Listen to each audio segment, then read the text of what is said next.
How about that? Prince on Jimmy Kimmel. That was back in 2012. Rock and roll love affair.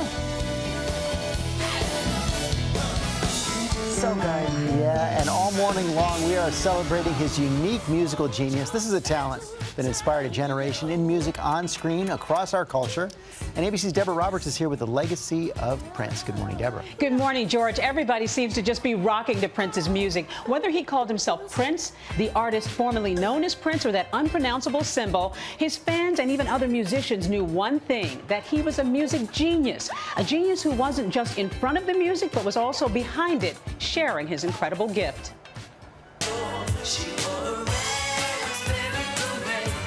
For nearly 4 decades, Prince held center stage, not only in the hearts of music fans, but of celebrities around the world. Among them, Justin Timberlake, who in 2014 credited Prince for being a music visionary unlike any other. Legendary for giving you something new every time. On Thursday, Timberlake tweeting on Prince's passing, "Numb, stunned, this can't be real."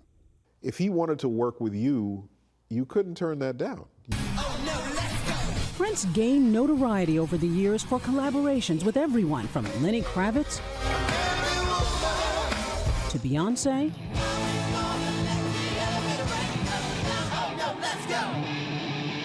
to singer Angie Stone, who tells GMA she's in a state of shock. It's just unreal. I think Prince was very clever. That's what I'm going to miss, that leadership mentality, that I'm not afraid of anything. But Prince also went to bat for less established artists, working to give up-and-comers a chance. Early protégés include drummer Sheila E., Apollonia, who famously co-starred with Prince in Purple Rain, and Vanity. In more recent years, he championed ballerina Misty Copeland, Janelle Monáe, and Third Eye Girl. Everybody in the world wants to be a star. You got what it takes to get that far. The music legend held the unique distinction of gaining critical acclaim on the music stage and the big screen. Also gracing the small screen.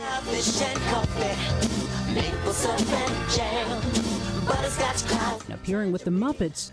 I'm Prince. And as recently as 2014, playing himself on a now classic episode of New Girl. How rude of me. I haven't given you enough time to freak out yet. Oh my God!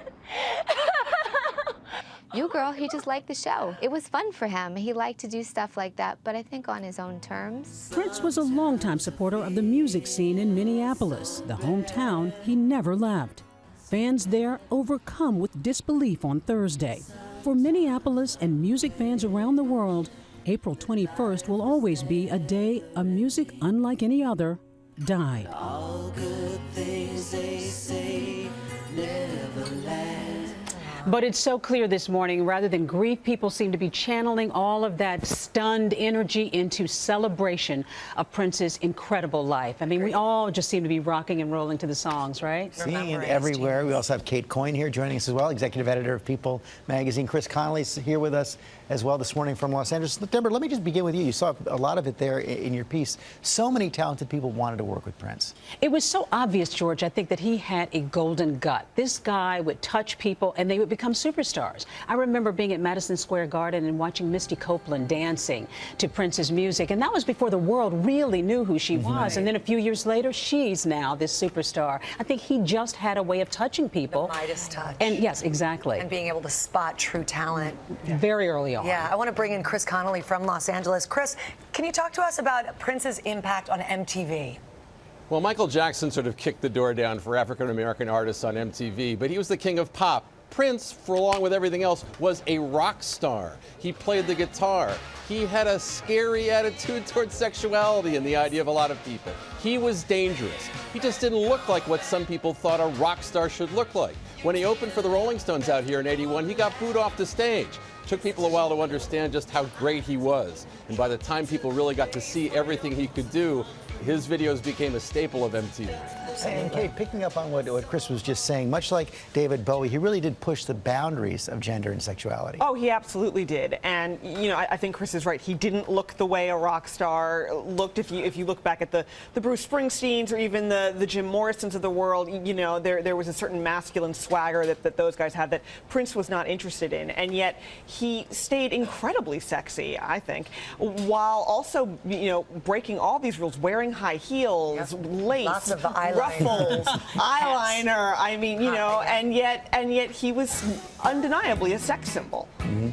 Yeah, I remember dating myself here when Little Red Corvette came out, trying to interpret what that song really meant. Right. Sort of being like, I mean, it was taboo at the time. Purple Rain, I think, was, for my generation, a lot of people's first R-rated movie. I mean, it's a pretty sexy movie, and you know, and it's pretty sort of hetero-sexy. I mean, he's without a doubt having some fun with the ladies in that film, and gender bending all the time. and not seeming to care. He was doing it his way. Also a humanitarian, Deb, right? And I think that's the one thing that people are going to learn about Prince. We knew that he was a genius, but people are going to find out, too, that he was quietly a humanitarian. He gave money to Trayvon Martin's family quietly. He would call in and just jump in and do concerts for people, cancer survival kind of benefits. He gave all kinds of money. I heard this morning the Dance Theater of Harlem, he gave $250,000 to. Nobody even knew that. He really cared a lot about college-bound initiatives and things like that, but he didn't really need the acclaim. He just jumped in and did it quietly behind the scenes. And I think we're going to learn more about that in the coming days. And Chris, also his faith was very important to him. Seventh-day Adventist, then a Jehovah's Witness. We heard from the Rolling Stone writer Brian earlier about how he was broadening out his spirituality. Yeah, it's said that he was brought into the Jehovah's Witnesses by Larry Graham, who was the influential bassist for Sly and the Family Stone. You know, it was a real transition. You saw a headline in the USA Today, Prince, I'm single, sexy, and celibate. In politics, we would say this represented a change of opinion on a key issue. You know, this was a guy who wrote songs whose titles I can't say on morning television, now asking his ex-manager not to swear. So it was different. But people say a kinder, gentler Prince in his later years. So maybe that was the result of his newfound faith. Okay, Chris, Deborah, Kate, thank you all very much. You can see much more about the life and legacy of Prince on a special edition of 2020, Prince, the Legend, the Mystery, tonight at 10 Eastern.